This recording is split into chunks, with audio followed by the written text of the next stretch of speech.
Good morning. Good morning. What's happening, family? Welcome to the show. It is Michelle Bryant here at WNOV, 860 AM, 106.5 FM. You are listening to Say Something Real. Can you turn it down for me? Thank you. I guess I'm back. I guess I'm back.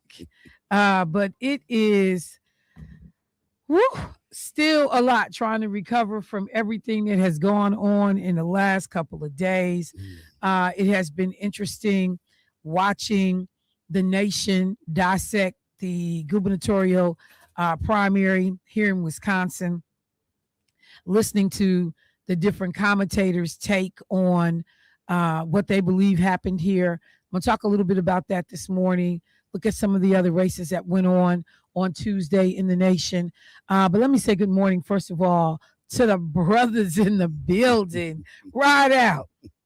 Hey, what's going on? Boy, we getting closer to the party. Hey, well, you know the party's going down. The party. Hey, it's going down tomorrow. It's going down. It's going down. I gotta get my hair done. Listen here, man. You don't want to miss it.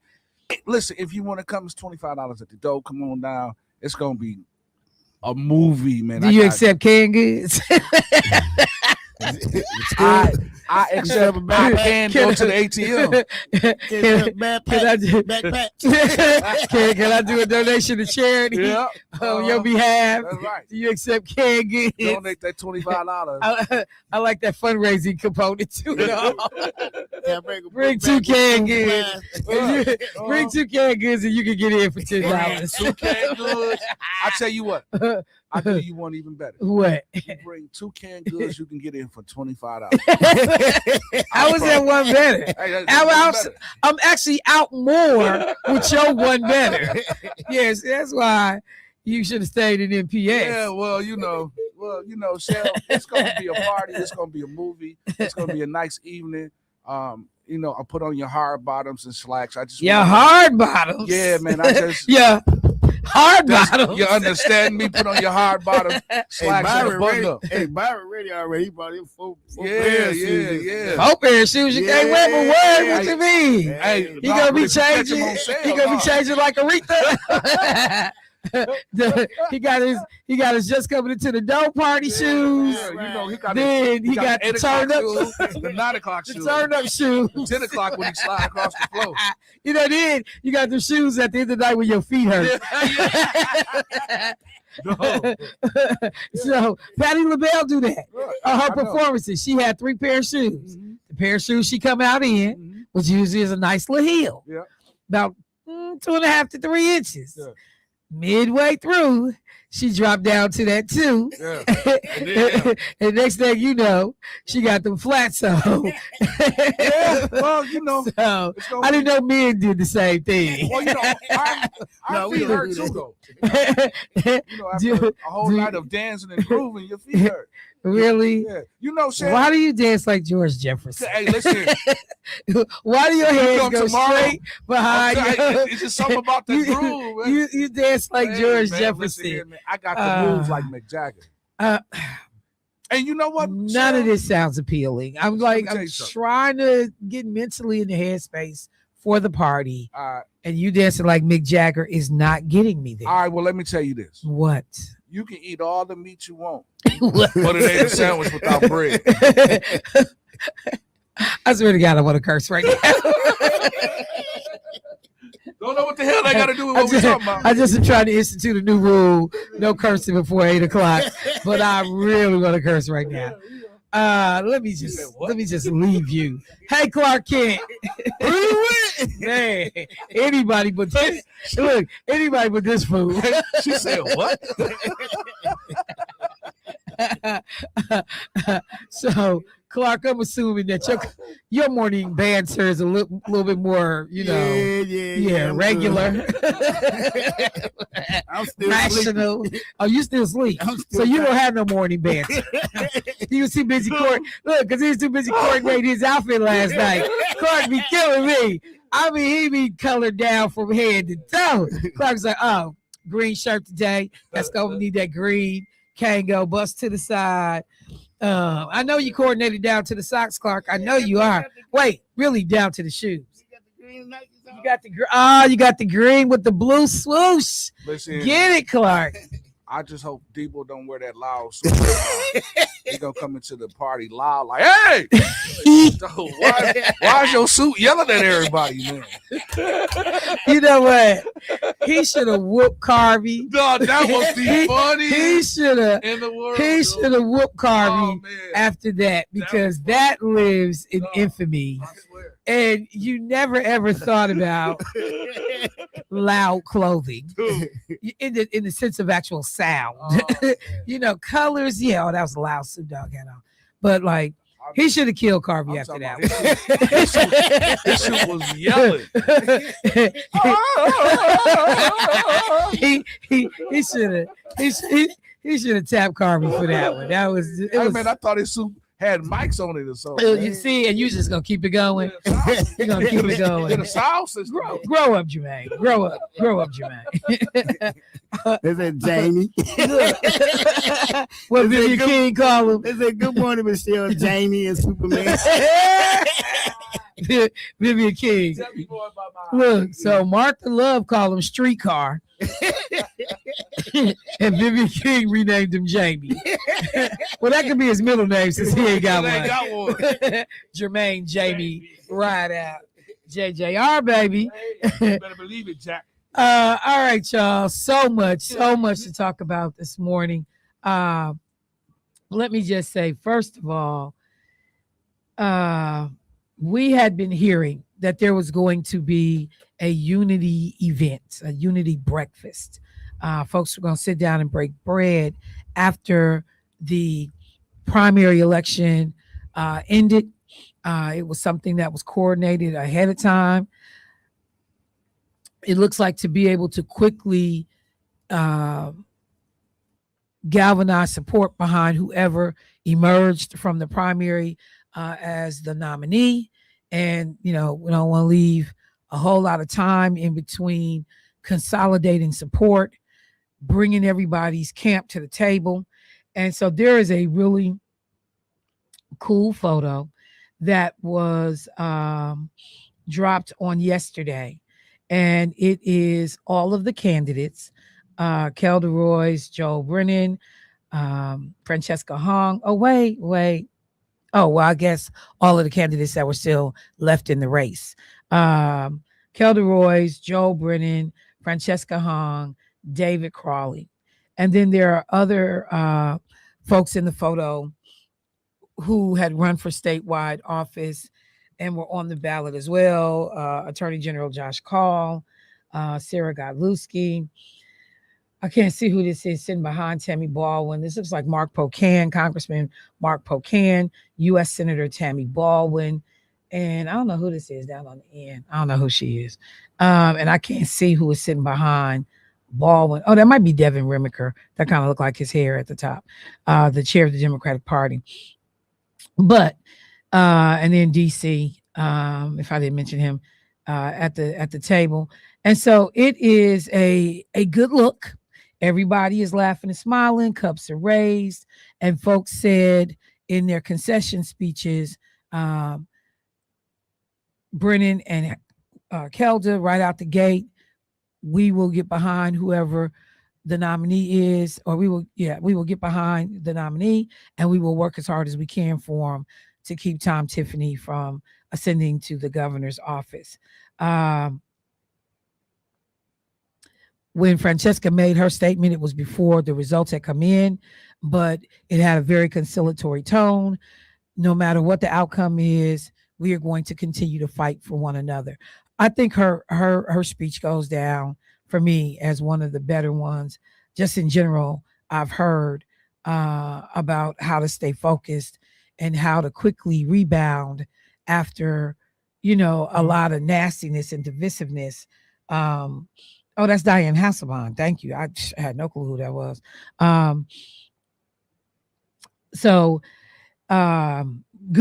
Good start to get out the gate. It will be interesting to see, where the other folks are. If you will see a Mandela Barnes stomping for anybody, although I don't know if he helped you, but I was just I mean to say that out loud, but I don't know. I don't know Quick question. what. Okay, so I'm just trying to understand Oh my God. how this work. So Uh, okay, so they have these campaigns and they go out and they talk about each other, but the one person wins, and then that person that just talked about you gets behind you and back you. Let me tell you something. When I say, first of all, politics is some of the dirtiest mess. You know, It's that's like why when you hear Two-Faced to people me. calling it politics, Yeah, politics is some of the dirtiest mess you've ever seen in your life. And until you get up close and in person to watch how some of this mess unfolds, you just really wouldn't believe it. Um, wow. I think that people have the idea, if you think about it in terms of sports, that when you are on the field, you doing everything you can to win. Right. And in some cases, cats have caught some hits that was questionable hits. um, you know, some force has been used, to sack a quarterback that may not have been necessary. But the whole idea is I'm in win mode. And so I'm going to do everything I can to win. When that game is over, typically you can see folks go back to, well, not necessarily you go your way and I go mine. They go back to being okay, because they understood to some extent all is fair in love and war. The war was, that battle on that football field, basketball court. The war was running for office. But I will always say, I try not to do personal harm when you in these battles. You can talk about policy without attacking the person. And that's the thing I think that a lot of these people don't understand and don't respect. They literally take to heart all is fair in love and war. It's not. That's why we have rules of engagement in war. That's why they talk about you shouldn't be attacking known civilian territories or spaces during war. You don't starve a people because you're fighting the regime and their government. You don't cut off aid, and make sure that people can't get access to basic services. You don't bomb every freaking building in the area like Israel did on the Gaza Strip because you're trying to retaliate for the murders of your countrymen. So there are rules of engagement. There should be rules of engagement. People will tell you frequently, like, you leave people's children out of it when you're running for office. You attack them. You might even attack their spouse, but you don't attack their children. Yeah. So right. So there are some kind of unspoken rules, but it is something to look in the face of people who have called you everything but a child of God. Right. And not only, came after you on policy, but attacked your personal and moral character. Right. And then you got to smile with these people. But I'm going to tell you right now, David Crawley is doing the same thing. Really? He's smiling right now at people who he know damn well didn't help him Right. the first time he ran. Right. And you got to just suck it up if this is what you're trying to do, and go ahead and talk to these people. And, shake their hand. Yeah. I sure appreciate you. But in the back of his mind, he know damn well y'all wasn't nowhere to be found. That's right. That's why he had to get out the race in the first place. That's right. So, that's the game. There are some people that decide all the time, I don't want to play that game. Right. Right. One of my favorites was that, and I had to learn this working with Lakeisha's campaign. When Lakeisha ran for state assembly the first time she ran for office, and she was running against a 16-year incumbent in that particular seat. Fred Kessler had been in the legislature, much longer than 16 years, but in that 12th Assembly District seat, he had been there 16 years. And you had all of these people, many of whom were Black, that were supporting Fred Kessler, that, wasn't messing with Lakeisha. And some of them actually stood up, black elected officials stood up at public meetings, basically letting you know they was rocking with Fred Kessler.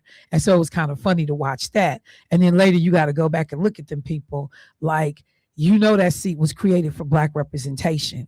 And you sitting up here grinning and skinning and cheesing with this dude who only carpetbagged and came and took this seat when he got redistricted. I can't even get it out. When his district lines were drawn differently and moved him out of the seat he was sitting in. Wow.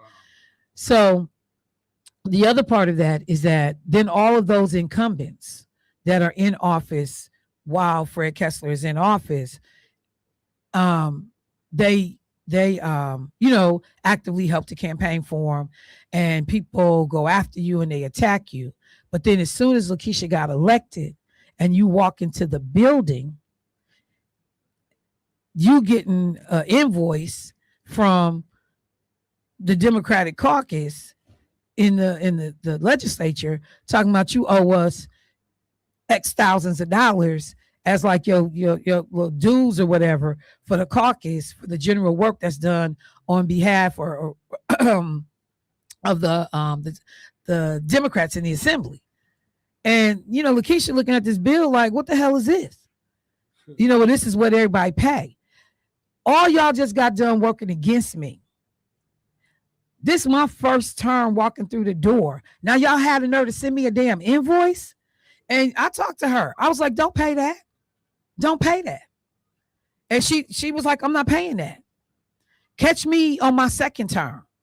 But I wish I would pay people who just spent the last 8 months to a year working against me from getting into this office. That's another element of the game that people don't know that exists. And I could do that on a number of levels.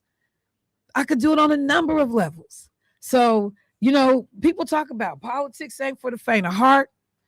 You got to have thick skin to play in this arena. And there's just many a day. And I got to take a break. Callers, I see y'all, but I got to take my first break of the morning. But there is many a day that I watched Lena walk out that building, and I was like, I don't know how the hell you turn around and come back. See, I said I wasn't going to cuss before 8 o'clock. God dang it. But I don't know how you turn around and come back. But then you always understood the people that come into the building for the right reason, which is to serve people, which is to do what's right for their community. They always figure out a way to come back, or they figure out another way to serve. But yeah, Jermaine, to your point, there's a whole lot of you have to smile in people's face and work alongside people who just spent a considerable amount of time, money, effort, trashing you. And now we all got to sit at the table and do the kumbaya because we got a bigger goal right now, which is to make sure that that governor's office does not flip hands to a Republican, particularly a Republican like Tom Tiffany. Let me take a break.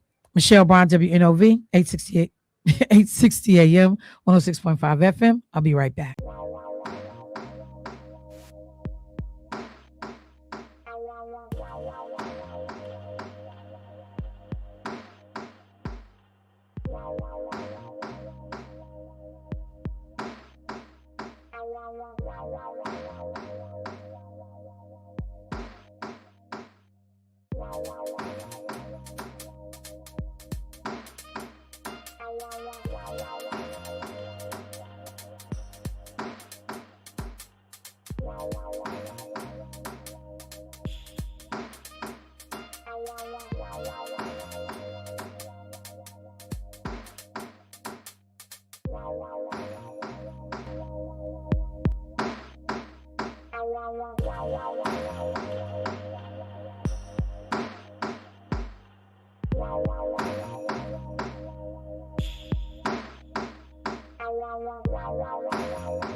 All right, family. Let me go to the phone line. I got some folks that have been waiting. And let me also say good morning to my folks on social media, YouTube and Facebook.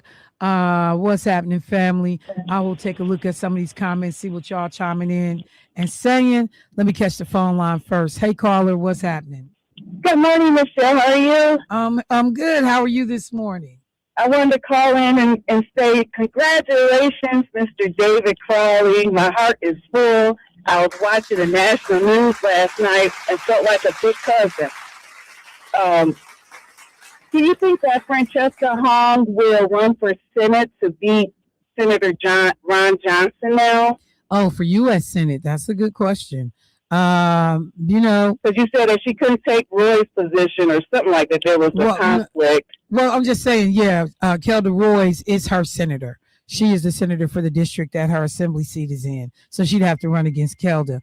I mean, yeah, the run for U.S. Senate is always a possibility. They're going to need to be identifying someone to take on Ron Johnson again. So, I just think if people can coalesce around the approach, that you got a good shot. But yes, that's an option. It's always an option. And then for the Mandela bars, those 10,000 voters that voted early and their vote didn't count towards anything, do you think that they'll come out in November? Because they really voted and nothing counted. I'm hopeful. I think that while a lot of people may have supported him as a candidate, they also certainly understand, or many of them hopefully will understand what's at stake. And so that they will figure out a way to get behind David to be able to, make sure we don't lose control of the governor's office. So I think after people get over the sting of it all, and then this was a situation too, like your candidate got caught up in his own nonsense. So nobody came for him in the sense that, you can directly say these people knocked him out of the race that were folks that were currently on the ballot. So it's one of those unforced errors kind of situation where, if you're going to look at anybody, you got to look at your own candidate. I just don't understand with everything with Trump and, some of these Republican governors that's going around here. Why are some of the blue Democrats talking about Mr. David Crawley not talking to the Muslim population or not taking a stance on AI data centers? It's bigger than that. Like, have we not been witnessing what Trump has been doing these last couple of years? And if it's just those are your concerns, let's just talk about it. But don't be all on social media and the news trying to bash him over those couple of items, which are important, but it's not worth a vote for Tiffany, in my opinion. And I hope he addresses the Gaza, Palestine, or whatever they're upset about, which is a real valid concern. But I just don't want us to divide when we should be coming together, like Ms. Hong said. And then lastly, is there a bus that's going to be going to the Milton House? I heard the commercial, and I don't think that's here in Milwaukee, is it? No, it's not. I'm not sure. You know what? Okay. Let me I know check. Dr. Myers has that traveling agency. You know what? You absolutely right. You absolutely right. Michelle. All right. Thank you. I appreciate it. I'll work with Lakeisha and see if we want to try to coordinate something for people to have transportation to get up to the Milton House. Let me catch this next caller. Hey, caller, what's happening? Hello? Yes. Yes. Good morning, Michelle. Good morning. I was calling your previous caller, pretty much addressed all the, the questions I had with, here's my problem where I'm conflicted. For so long, I voted as my parents voted. You could not live in my parents' house if you did not vote. I in turn did the same thing with my children. But now I see where I failed because as I got older, I started diving deeper in those people's policies and what they, represented or whatever.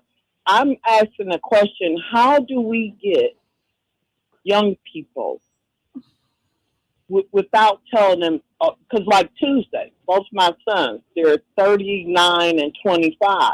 I'm on them. Did you vote? They both work. And then I get it, who are we voting for? And it's so frustrating to me.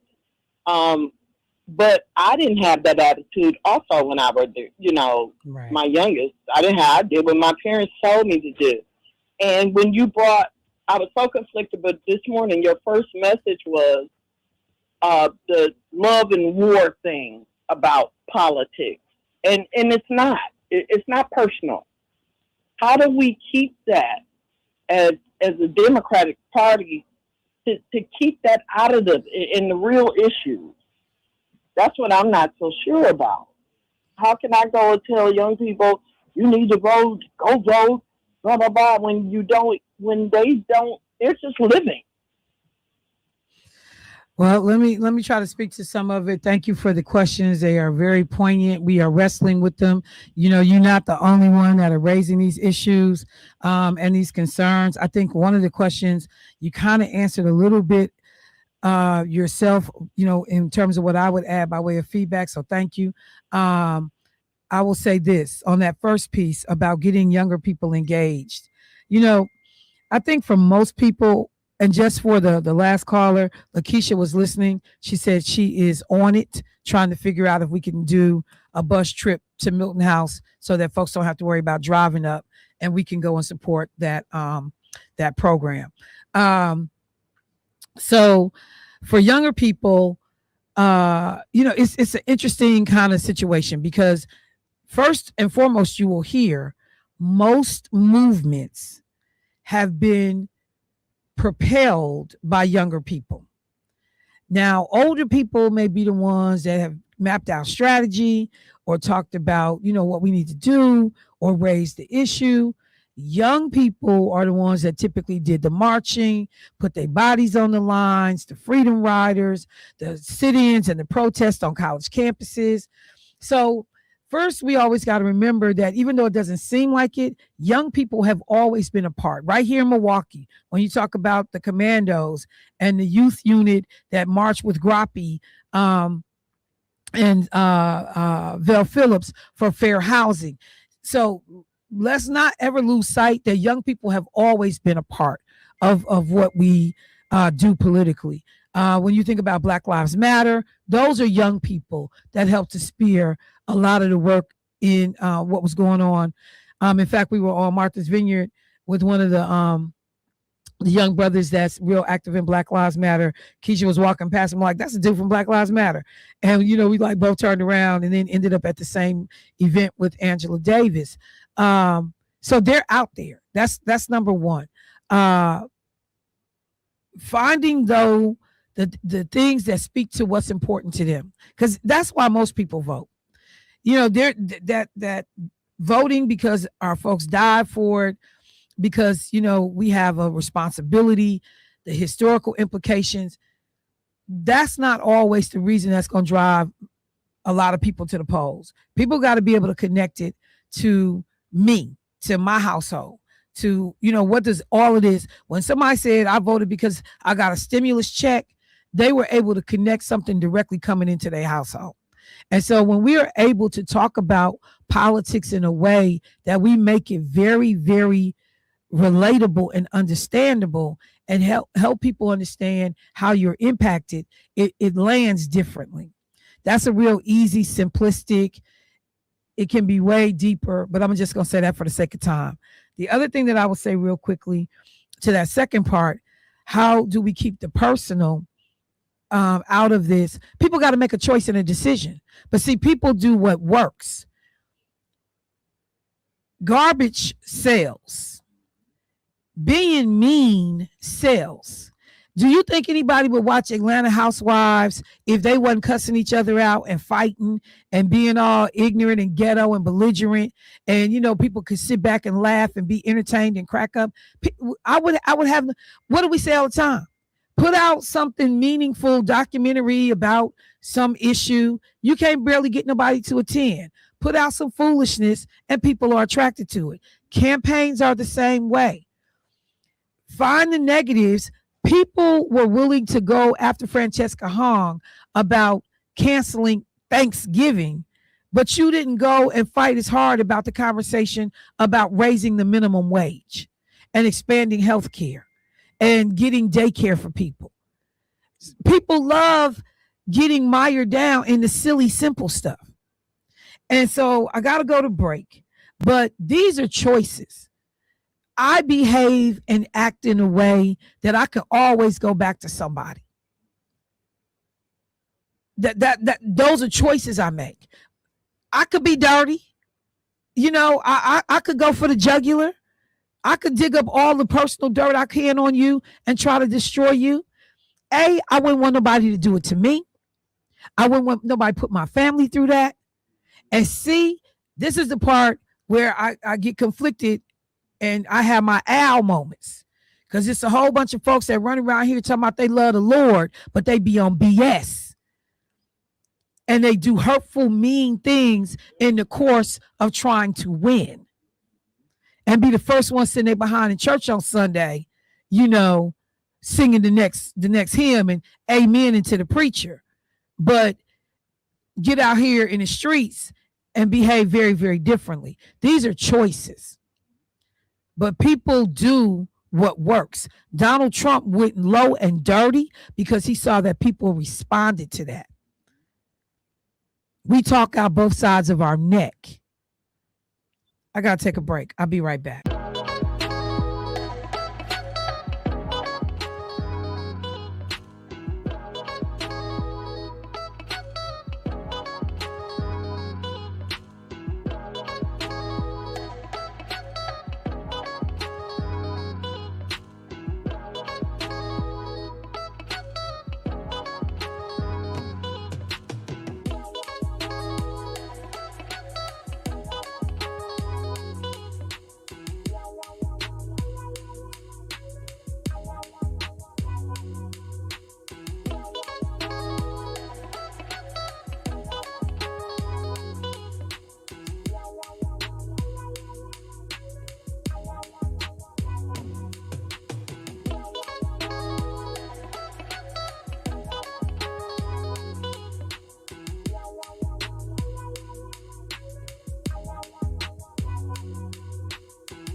WNOV. All right, family, welcome back to the show. So just real quick, I talked about the fact that there were elections around the country on Tuesday as we are, now in the throes of the 2026 midterm election cycle. So Wisconsin, Minnesota, Connecticut, Vermont, Alabama, South Carolina, all had races in play. And there were some singular takeaways from some of these individual states and the races that were run, and then something that's more cumulative that we can talk about in general in looking at these races. So let's go over to our folks, to our neighbors in the Midwest, Minnesota. There's a whole bunch of conversation about progressives versus regular Democrats versus, Democratic socialists. It's really kind of wearing on my nerves and getting, it's irritating. I am never someone that has identified as a progressive. I just say I'm a Democrat. I think that a lot of the values typically tend to be the same. And those kinds of, labels tend to irritate me. I let people do what they want to, be called what you want to, but I'm a Democrat, period. That's all I am.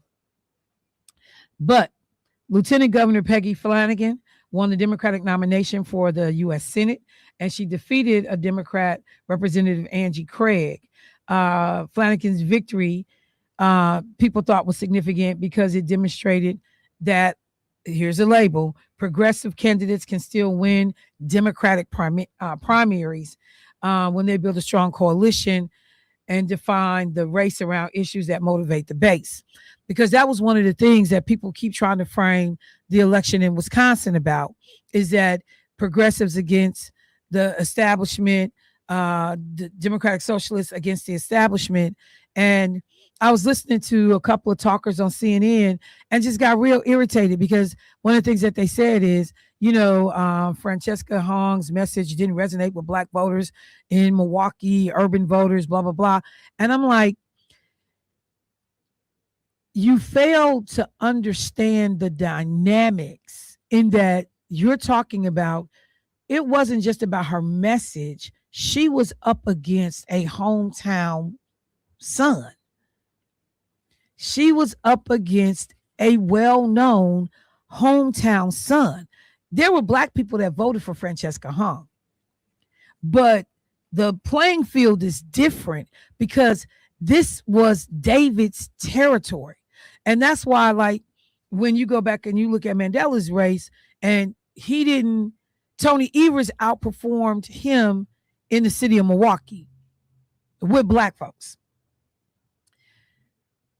You expect, if you understand the dynamics of this race, David Crawley better had outperformed her in Milwaukee.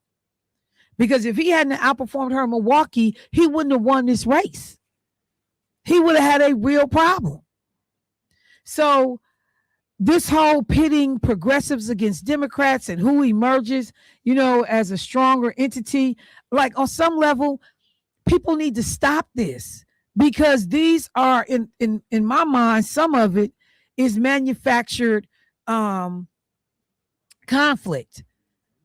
People are pretty much after the same things. We differ on how to get there, but at the end of the day, these groups still gonna vote as a unit. So that's one thing. Down in Alabama, Lord have mercy, Jesus, what they have done around redistricting and stripping away Black political power, it is so sickening. Voters down in Alabama were choosing congressional nominees under the newly redrawn maps. The redistricting fight, is part of the larger national conversation about what we're doing to dilute Black voting power and representation. People are using whatever tools are available to them to make sure that we have fewer and fewer Black folks in office. Democratic candidate showman figures advanced in their newly configured second congressional district, which has a significant Black voting population, but represents a tougher general election environment than his previous district. So just a reminder, these lines are being drawn to shut people out. Republicans, for all you Black people who love to jump on the I'm a conservative. I'm a Republican, Republican bandwagon. I just don't understand how all y'all stay so damn silent when you realize what these people are doing to draw Black people out of being able to serve in Congress and in some of these state houses. When you talk about what was done in Memphis, again, State Representative Justin Pearson, who's running for Congress, and they talk about what those can, they only had one stronghold Black seat that could get somebody to Congress in Tennessee. And they tore that district up in such a way that they stretched it from one side of the state to the other side of the state. All of that was done to harm Black voters and Black representation. And that was the Republican Party, who many of these Black faces stand up and rock with, knowing that they are working to strip away this power from Black folks. But what they had not anticipated, and I was thrilled to hear Justin Pearson say when I went to hear him speak, is that they've been out in rural Tennessee and have been connecting with white and Black folks in rural Tennessee, that new area that's been added to the district, now covering 15 counties instead of one county. 15 counties instead of one county. And they are talking to these people that are struggling and finding out that they actually have more common ground. See, that was the big thing that they always wanted to prevent from low income, moderate income, poor white folks figuring out you being hit by the same struggles that are being directed at the Black community. And if these two groups ever got together to start challenging power structures and start demanding that things be done differently in government that benefited more people, that's real power. So I got to keep y'all at each other's throats, because we don't want the multimillionaires and billionaires, we don't want to lose our power. But the minute the people rise up, you can put a stop to a whole bunch of nonsense. So it's easier for me to keep y'all hating each other along racial lines, along, ideological lines, abortion, whether you're a Muslim or not, religion. So that what they say, if I distract you with this, I can continue to rob you and be in your pockets, and you'll never understand until it's too late. Donald Trump getting ready to spend $900 million on those White House renovations. That's all taxpayer money. Wait, so even though that the judge had blocked him building the ballroom, he got the helicopter pad going in. He has other projects that nobody is monitoring. So again, with all of this stuff that he's doing, he's trying to set this up as if it's his. Exactly. All right, let me take a quick break, y'all. Callers, I know you're holding. I'm trying to work some of this stuff in. I'll be right back.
Also had our eye on South Carolina on yesterday.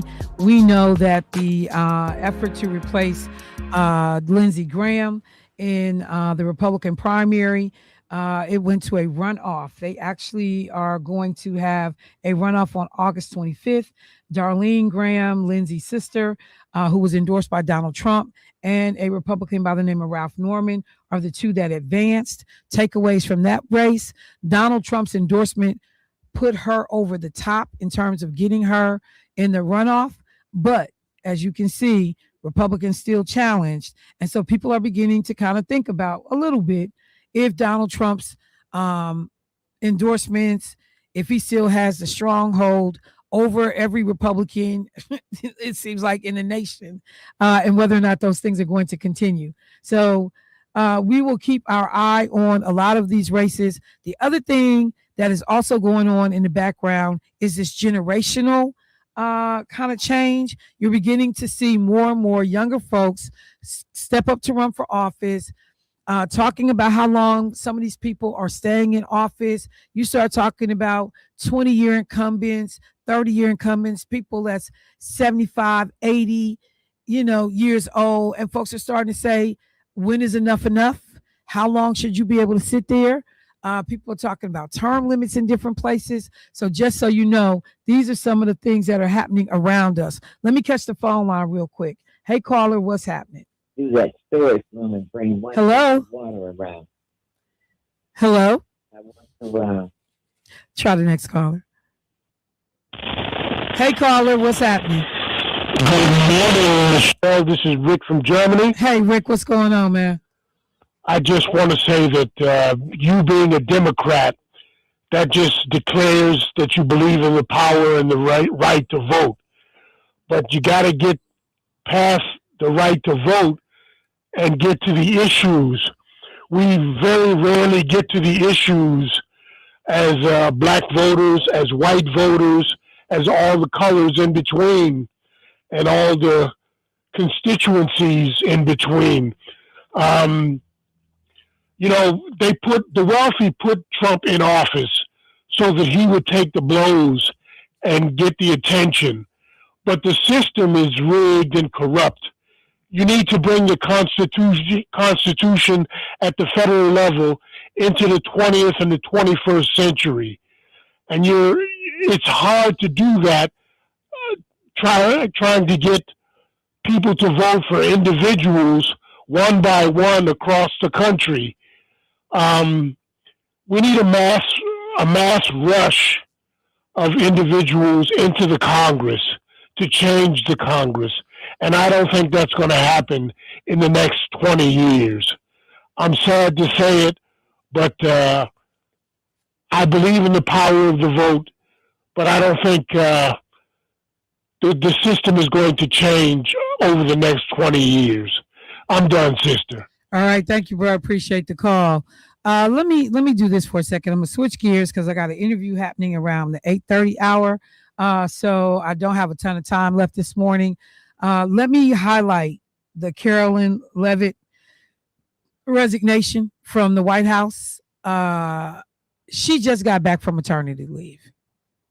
And then the White House, along with Caroline, put out the statement saying that, hey, I want to be at home with my child. I have 2 children and the demands of motherhood. I want to go back to the house.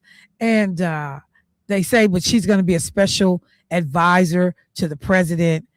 But it's not lost on a lot of people that when Donald Trump and the FBI or the federal agents made their move to take him off of the airplane that the Israeli government had told the U.S. may be under attack. When they took Trump off the plane through the catering truck to get him to a different plane, and he left everybody else on the plane that potentially could have been shot down, he left Caroline Leavitt on the plane. She, along with a number of White House staff members and reporters, had no idea that they were in harm's way when he got off that damn plane.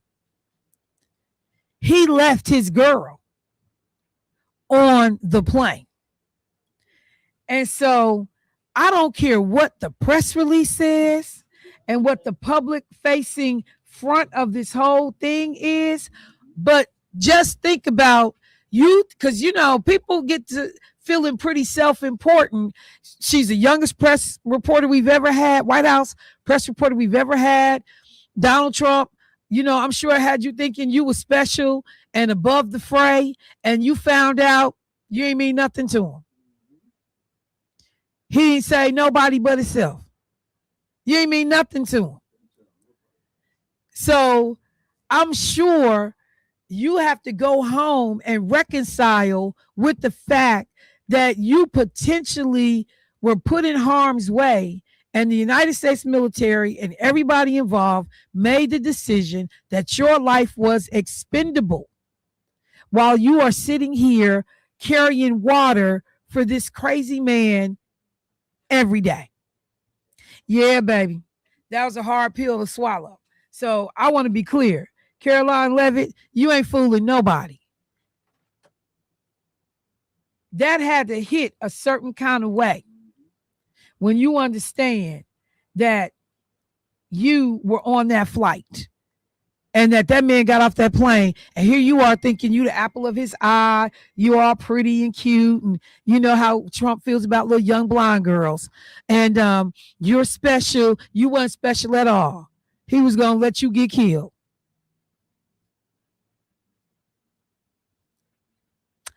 I wonder, does anybody believe Barack Obama, Bill Clinton,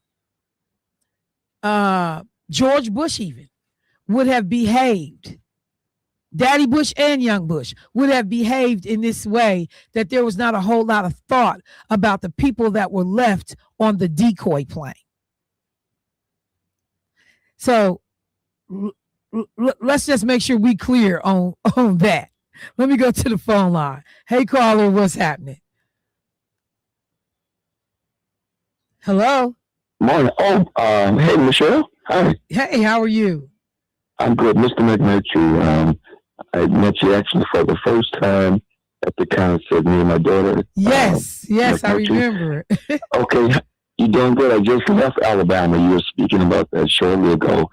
I haven't had a chance to listen to you the way I wanted to, but prior to today, I promise you, I guess you call it electric Central, or whatever it is. Yes. Yeah, you, yourself, and I think Dr. Myers did a wonderful job in terms of helping. I guess I would be labeled as a traditional Democrat. I've always been, somewhat a part and always contributed and things of that nature. And yeah, you guys help break down a lot of things that folks like me don't quite understand, because that's so not happened to be my life. But lately, over the last few years, of course, you have to kind of, dabble in there somewhat, pretty much. And that's what I've been doing. But I'm a little mystified of some things you were discussing, and I'm typically right on board with you on basically all of your thoughts and comments and commentaries, what have you. But last week, prior to that, last week, you were talking, you were really animate about this discussion you were having about Democrats. And I guess you basically, long story short, was saying Democrats basically throwing mud on Democrats. And, yes, I'm not a big fan of socialism and the socials and the people that's, expand and want to expand government and things of this nature. And then I think we have to realize that Cheston Hall, or whatever, I might broke her name up, and I apologize, but I will say but I think it's more plural, wasn't too aware of who she was, where she was, and what she was trying to accomplish. And she kind of, jumped in there and started really picking up a lot of areas that her own areas like Dane County, where she's, I guess, living from and things of that nature. But you were saying a lot that meant a lot, and I don't know the impact it made on voters, but I do know that it was a little difficult to digest, because you were basically saying, and if you can help me, and I'm not going to hold you longer, but we talk about the establishment, we talk about the progressives, we talk about the various, I guess you would say, parts of the Democratic Party. And what I was kind of hearing from you lately is that we kind of beating up on each other. If that's the case, I understand, but it's nice to know than not to know. So maybe if you could just maybe go back and elaborate on that briefly about what's going on here. I mean, I get so many emails from Tamara Baldwin, I think, and how is she going to impact our brother Crawley's campaign going forward, and how much mud you think is going to be seen on these two candidates for governorcy? And then I'll let you go, my dear, and it's a pleasure talking to you. All right. Thank you so much. I appreciate the call. Let me say this.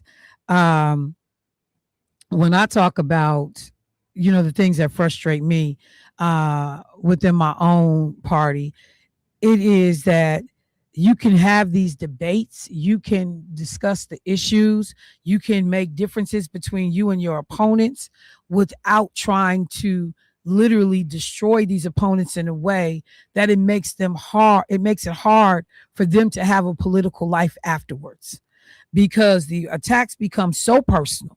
And I watch Democrats, I think that is a crying shame that Ann Jacobs, who is a Democrat and sits on the Wisconsin Election Commission, can get on social media and trash people the way that she does, but you sit on the Election Commission. And nope, you don't lose your right to support who you want to support and to have a vote and a say. But if Francesca Hong, which is one of the people that she attacked viscerally on social media, has to come before the Election Commission to have a decision made about something, how do I expect you to behave and be fair when you trash her every chance you get on social media? I think that there ought to be some rules and some ethics about people who hold some of these other positions. But I say this even in my personal life. I talked about it. I used to use the example of dating, and brothers would try to talk to me, and they knew somebody else was either talking to me or interested in me, and they would go out of their way to personally berate and trash their brother. And I would tell them all the time, if you got to tear him down to elevate yourself, I'm not interested in you. You can make your case. Now, you need to point out the differences between you all politically. That's cool. But the things that we began to see, it was a straight out demonization of this woman who actually is serving in the legislature right now. And when this race is over, has to go back and serve, and then may decide to run for re-election again. She has not harmed the Democratic Party to the point that they need to turn around and try to harm her professional career. So those are the things that frustrate me, is that you don't get to do that in that way. And somebody's pinging me, and I was going to say it anyway. Like, brother, when you just said, it sounded like you're saying, I don't really like socialism. One of the things I always caution people is you need to fully understand elements of socialism. Because what does socialism get us under Franklin Delano Roosevelt, who was a socialist? It gets us Social Security and Medicare. Tell me how many black folks don't use Social Security and Medicare. So when you talk about I don't like socialism, you telling me you don't like Social Security and Medicare? Public education, free public schools and state universities, that comes under socialism. When you talk about safety net programs, food share or food stamps, Medicaid, that's socialism, because it's the idea that we are going to all put something into the pot to make sure that these people don't fall through the cracks. So you know, we got to make sure we understand these terms when we telling people I'm not for this, I'm against this. The roads that you're driving on, the streets that car is rolling up and down on, that's socialism. When I was in South Africa, or in Kenya, when I was in Kenya a couple of years ago, the first question I asked, because I saw so many Chinese people in Kenya, I was like, what the hell is going on over here? And the brother who was driving our Jeep on one of our safaris, I said, bro, what's up with all these Chinese people, man? And he was like, yeah. He said, but you know, the roads we riding on right now, if it wasn't for the Chinese people, we'll still be riding on dirt roads. I was like, what? He was like, yeah, because the government has not done what they need to do. You know, people are like taking care of their own areas, and there is no system like in America where y'all got public highways and freeways and interconnecting, paved roads. So the Chinese on their own were coming in and paving some of these roads in Kenya. And I just looked at him. When you come back to the United States, when you able to get on leave out of Milwaukee on 94, hit 65, and 65 run you straight on into Alabama, that's socialism. That is an element of socialism. So public infrastructure, y'all, you got to understand healthcare. The idea that, we would create Obamacare, the Affordable Care Act, that's an element of socialism. That people should be entitled to some basic care living in this country. We got to understand these terms, y'all. Because you got people telling you to be a socialist is bad. I'm not saying you embrace everything, but you better understand that many of the things that we enjoy and depend on to function in this country come out of a socialist ideology. All right. Let me do this real quick. Let me go to the phone line. Phone lines are lit up, so I'm gonna try to switch. Let me go to the phone line. Hey, caller, what's happening? Good morning, Michelle, and thank you for taking my call. Yes, ma'am. One thing that I want to say about this socialism, when you say Social Security, I worked 41 and a half years. I paid into that so that I could get my Social Security. Now, there's another aspect of it where people have not worked and they get Social Security. You only get Social Security when you haven't worked, if you have had some type of disability and you can't work. So let's make sure we're not making it sound like people are freeloaders and getting over on the system. Oh, no. I'm trying to make sure that people that have worked hard, Michelle, and paid into this, I don't look at it like you doing me a favor when I pay for that benefit. But let me be clear. The way that system is set up in the first place, it's only set up because FDR them comes in and says, we got to have a way to make sure that people are okay in their later years in life. So there would have been no system to pay into if they hadn't created it under socialism. But go ahead. Okay. But before the term socialism came about, we were getting those benefits. Now they're putting a name to it. So when we let me just go on. It's a whole bunch of things let me just say another thing. These candidates that are running, David Crawley is running now. Not only is he doing this campaign, he's still expected to be county exec. And if you are any friend to him, be that friend.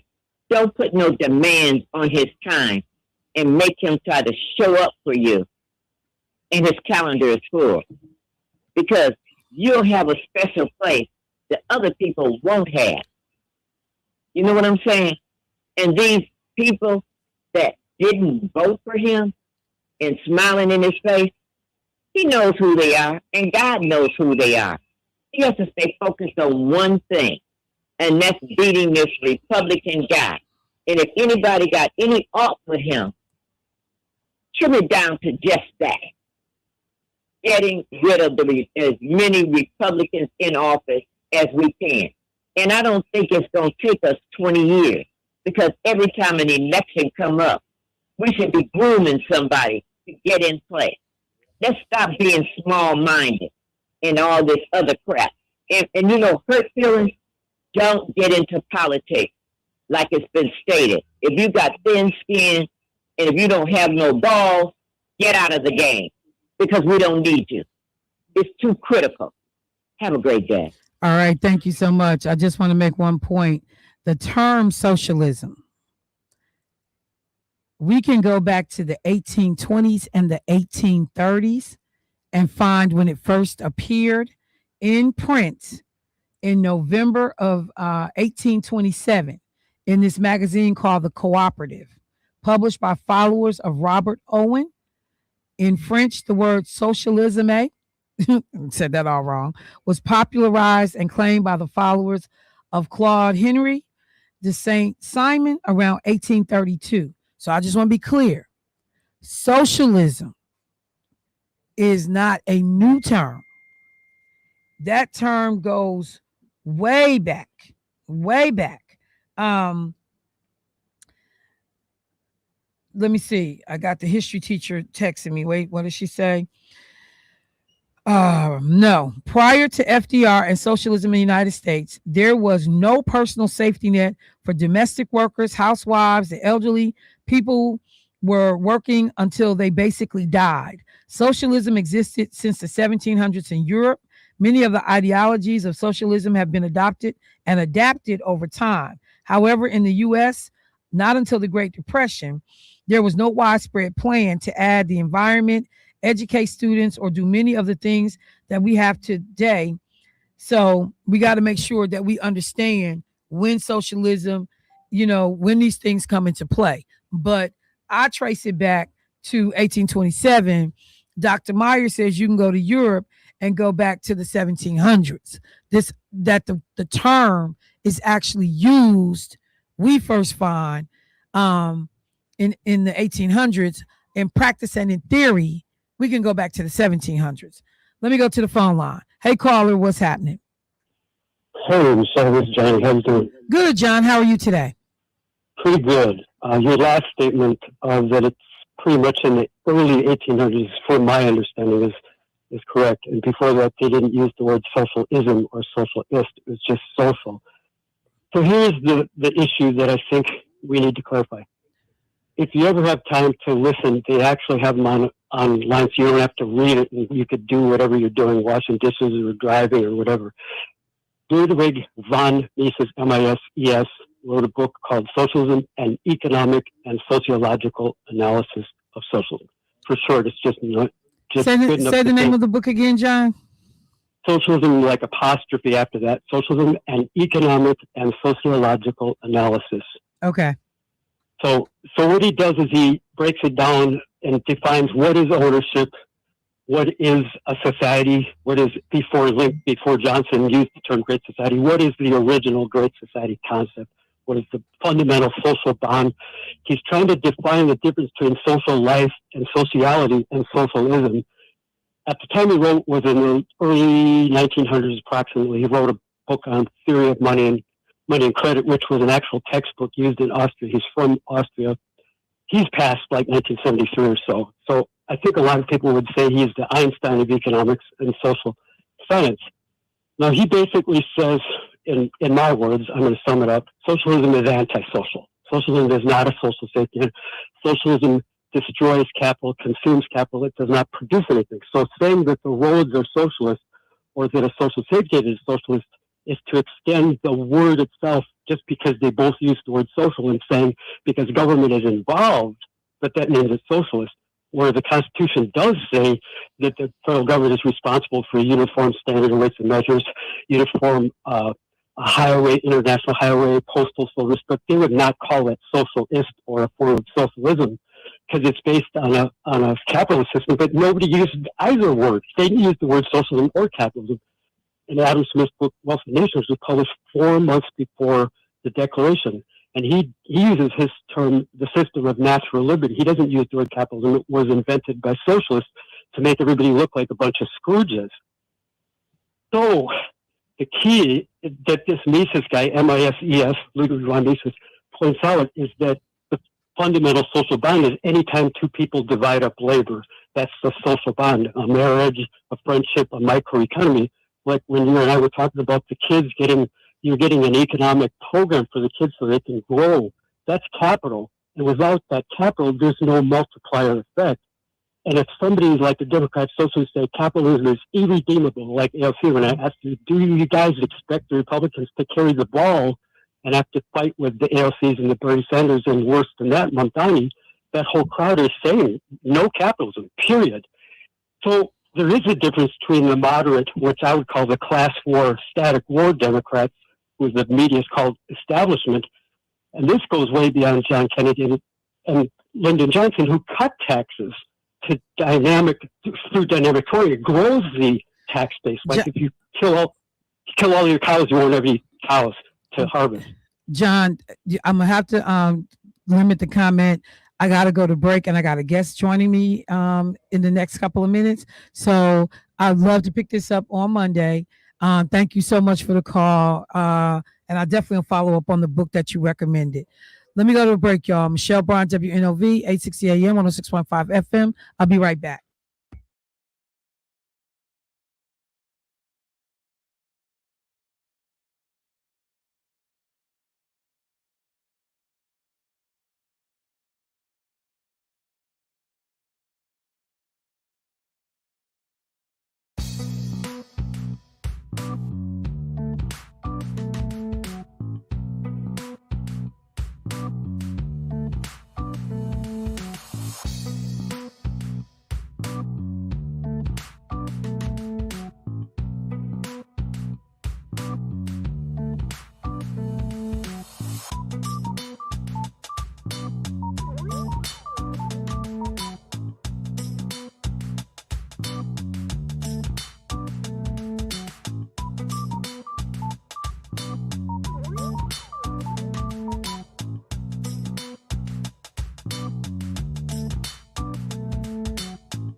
WNOV. All right, y'all. So, Jesus Christ. I want to be clear. I can't stand your back. I'm just saying. I want to be clear. I do believe it's the chair. Because Sharon was special too. But I just need to be crystal clear. If there's any confusion, this boy get on my nerves. So look, we are trying to get our video feed up. We're waiting on actually Kirk Whalum. There was going to be an interview with him this morning to talk about the upcoming Harbor Jazz Festival that is happening, and that's not the right full name, so I'll pull it up. But that is happening this Saturday, and I was hopefully going to have an opportunity to talk to Kirk, because it's just a couple of questions I have that I would love to get his insight on. So I'm not sure if we're gonna be able to make this happen this morning, but we're working on it. Jermaine, you want to say something? Okay, so let me do this. I'm gonna try to take one more commercial break so that we can kind of open up a little bit longer space. If we can get him connected, callers, I do see you. Hang in there with me, because if we can't get him, I'll bring you guys up. Let me go to break. Be right back.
All right, y'all. We have waited as long as we can. We're not going to be able to get this together. Not sure what's happening. Mr. Whalen's in. So let me go to the phone line and try and get our callers in. Hey, caller, what's happening? Hello. Hello. Yeah, good morning to you. Good morning. Good morning. Yeah, I'm sorry that you couldn't get your guest in, but I've been waiting a while because we've been talking about socialism, and socialism is a serious thing. As a matter of fact, if you look at the school, Victor Berger, he was the founding father right here in Wisconsin, one of the founding fathers of the socialist movement. My granddaddy didn't even want us to go to Victor Berger School. We couldn't even go up there because he knew that socialism would make me and others like me not want to carry out the responsibilities that we have to do to keep it moving. So if you look at Victor Berger, he was at school up there. He was the founding father of socialism. And you got to realize something about Democrats. We had Democrats in the Northern as well. Don't think that they were just all down south. Now, if you look at history would kind of is being erased and show us that the Democrats here was fighting for liberation. But that's not really the truth. They were really called copperheads. See, up in the northern states that really did not want to abolish slavery, they were Democrats, but they were called copperheads. So what you have here is we got a situation going on in this country, and it's foreigners that's bringing this policy here. Now they can't. They come from a socialist country, and they want to really change us. And I'm not in for changing right now. Probably never in my lifetime, because I can't follow where I see other people going. Now, if Crawley gets in, we got 4 years of Crawley. Now, if Crawley doesn't repeal that doggone school board tax deal, guess what? You won't have a house in 4 years. Can you imagine if you own a farm for like $5 million, or you got a piece of property that's worth like $2.5 million, and the increasing tax on that? In 5 years, you won't even have. So we're going to say, forget the big boys. Let's go, okay, let's bring it back down to home. If you got a couple properties around here and you got one that's worth maybe $250, $300, guess what? it's going to increase. Do the math.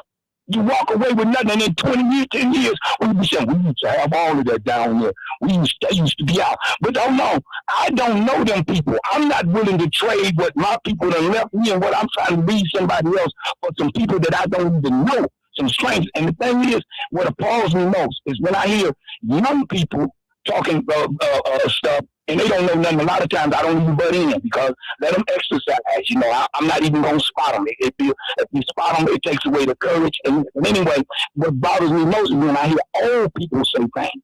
That tells me that they either just been pulling the level or they just now getting involved in this movement that's been going on. I've been messed up in the streets, but I still knew my way back to that church and how to pull that doggone lever the proper way. And I've been messed up. I'm really a messed up individual, but at the same time, I never got so far away that I forgot what the people gave me before him.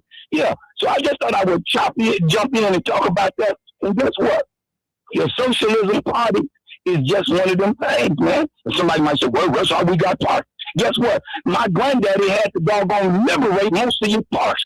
We couldn't even go swimming nowhere. But over there at